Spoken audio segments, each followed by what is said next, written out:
Hello, everybody. Nice to chat to you guys all again, and hope all of you in the UK, enjoying the nice weather.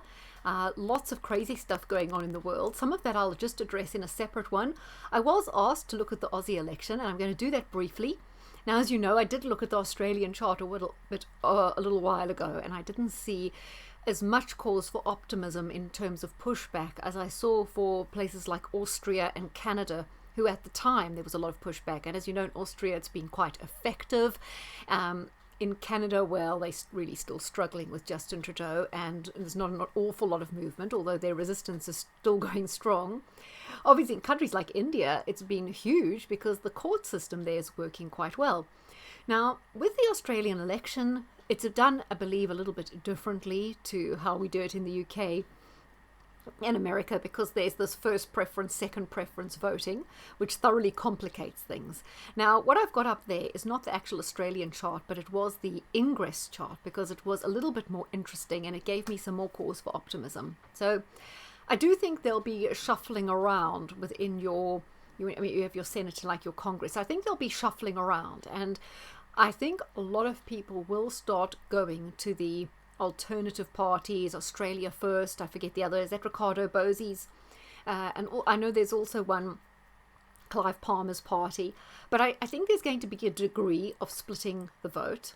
And I think although small parties have a much better chance with this first preference, second preference, in a way, unless people are very strategic by how they do it, it can end up being self-defeating, and the vote can end up getting split, and all it can really do is just change the balance of power between the two main parties. Now, because the moon here is at 29 degrees of Libra in the 10th house of governance, I see maybe some sort of hung parliament situation, or some split where there's no outright winner, or there's one winner that just kind of squeaks through, and I think that's because a lot of people will be voting for the smaller parties. However, what we've also seen, and I think this is represented by Saturn here in the first house in Aquarius.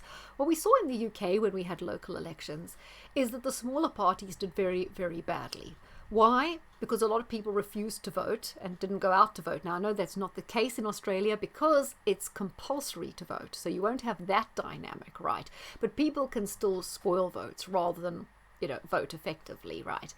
But the other thing, it seemed to, in the UK, support was cemented for the two major parties. So while a lot of people have woken up, the people who haven't woken up are still entrenched in their tribal voting, even more so than ever. And there are a huge amount of people who actually think the government did a very good job.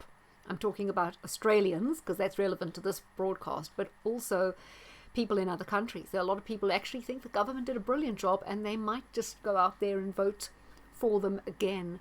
So I think there's going to be some quite strong support, unfortunately, for the people who are already elected. But I do think there's going to be a significantly high amount of people who are going to be putting their vote for the smaller parties. And because you have this preferential voting, this could result in a couple of swings that are unexpected, and seats that, where you wouldn't expect maybe alternate parties winning. But overall, I see it's going to be a very close run race between your Liberals and your Labour, with possibly Labour taking it, but only just.